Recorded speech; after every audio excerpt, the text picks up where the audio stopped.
আদালতৰ ঐতিহাসিক ৰায়দান। জিলা সত্ৰ ন্যায়াধীশ দেৱাশিষ ভট্টাচাৰ্যই আজিজুল হক নামৰ এজন ধৰ্ষণকাৰী ৩০ বছৰ সশ্ৰম কাৰাদণ্ড বিহাৰ লগতে অতিৰিক্ত ৫০,০০০ টকাৰ জৰিমনা বিহে।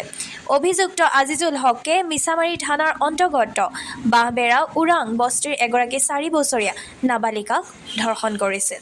আমাৰ তেজপুৰ আদালতৰ জিলা সত্ৰ ন্যায়াধীশ তথা বিশেষ পক্সো আদালতৰ ন্যায়াধীশ শ্ৰীযুক্ত দেৱাশিষ ভট্টাচাৰ্যদেৱে এখন গুৰুত্ব ৰায় প্ৰদান কৰিছে, য'ত আসামী আজিজুল হকক ৩০ বছৰ সষ্টম কাৰাদণ্ড, তাৰ লগতে ৫০,০০০ টকা জৰিমনা আৰু জৰিমনা অদম আদায়ত ৬ মাহ অতিৰিক্ত কাৰাদণ্ডৰ শাস্তি প্ৰদান কৰিছে। ঘটনাটো হৈছিলে আপোনাৰ আজিজুল হকক দোষী পাই পক্সো আইনৰ ৬ নম্বৰ ধাৰা আৰু ভাৰত BNSৰ 65 ছাবছেকশ্যন 2 ধাৰাত দোষী পাই এই ৰায় প্ৰদান কৰি প্ৰমাণ পাই শাস্তি প্ৰদান কৰিছে আমাৰ সত্ৰ ন্যায়াধীশ বিশেষ পক্সো আদালতৰ ন্যায়াধীশ শ্ৰীযুক্ত দেৱাশিষ ভট্টাচাৰ্যদেৱে। এতিয়া ঘটনাৰ অলপ বিতম হ'ল যে ঘটনাটো সংঘটিত হৈছিলে আপোনাৰ মিছামাৰী থানাৰ অন্তৰ্গত বাঁহবেৰা ওৰাং বস্তি গাঁৱত, য'ত 19 বছৰীয়া আসামী আজিজুল হক, তেখেতৰ দেউতাৰ নাম নুৰ মহম্মদ, তেখেতে এনেকৈ এটা জঘন্য কাৰ্য সংঘটিত কৰিছিলে, য'ত তেখেতৰ ঘৰৰ ওচৰৰ ৪ বছৰীয়া নাবালিক ছোৱালীক প্ৰলোভন দি নিজৰ ঘৰত মাতি লৈ নিৰ্মমভাৱে ধৰ্ষণ কৰিছিলে আৰু তাৰ পিছত ঘৰৰ পৰা খেদি দিছিলে।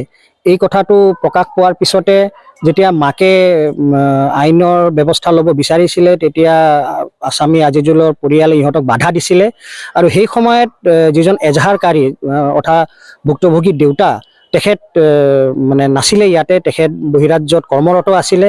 তেখেত এসপ্তাহ পিছত যেতিয়া আহিছে, যেতিয়া কথাটো তেখেতে প্ৰকাশ পাইছে, তেখেতে এজাহাৰ দিছে।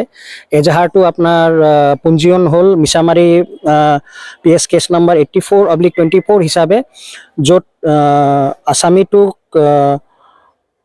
আসামী ওপৰত 65 ছাবছেকশ্যন 2 BNS আৰু ছেকশ্যন 6ৰ ধাৰা লগাই এজাহাৰটো ৰেজিষ্টাৰ হ'ল 1 ছেপ্টেম্বৰ 2024 তাৰিখে আৰু তাৰপিছত তদন্ত অব্যাহত ৰাখি আমাৰ তদন্ত নিৰ্দেশ ল'লে মিছামাৰী থানাৰ IO শ্ৰীমন্ত পাঠকে, আৰু তদন্তটো সম্পূৰ্ণ কৰিলে 24/9/2024 তাৰিখে তেখেতে আসামী আজিজুল হকক গ্ৰেপ্তাৰ কৰি তেখেতৰ ওপৰত 65 ছাবছেকশ্যন 2 BNS আৰু ছেকশ্যন 6 পক্সৰ অভিযোগৰ নামা পাই অভিযোগনামা দাখিল কৰিলে। আৰু তাৰপিছত 25/2/2000 তাৰপিছত আমাৰ বিশেষ আদালতে কেছটো গ্ৰহণ কৰি বিচাৰ প্ৰক্ৰিয়া চলালে। বিচাৰ প্ৰক্ৰিয়া চলোৱাৰ পিছত 9টা সাক্ষীৰ সাক্ষ্য প্ৰদান কৰি আসামী আজিজুল হকৰ বিৰুদ্ধে এইখিনি গোচৰৰ যিখিনি ধাৰা আছে তাৰ ওপৰত যথেষ্ট প্ৰমাণ পাই আজি এই ৰায় প্ৰদান কৰিলে, য'ত আসামী আজিজুল হকক 30 বছৰ সষ্টম কাৰাদণ্ড আৰু 50,000 টকা জৰিমনা আৰু জৰিমনা আদাম আদায়ত 6 মাহ অতিৰিক্ত দণ্ড ভুগিবৰ কাৰণে দিলে।